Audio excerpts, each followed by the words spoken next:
pampalasa. Yes, naglalaglagan ang bulaklak sayang.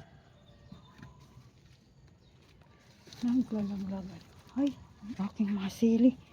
Ang daming hinog. Mas marami na ang hinog.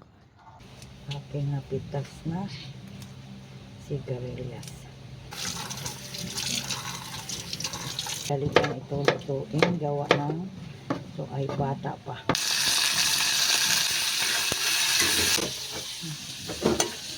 Ay adobo na. Natira. Siya ngayon ay ilalagay ko diyan. Para pampalasa. Adobong sigarilyas na. Adobong sigarilyas na may taba.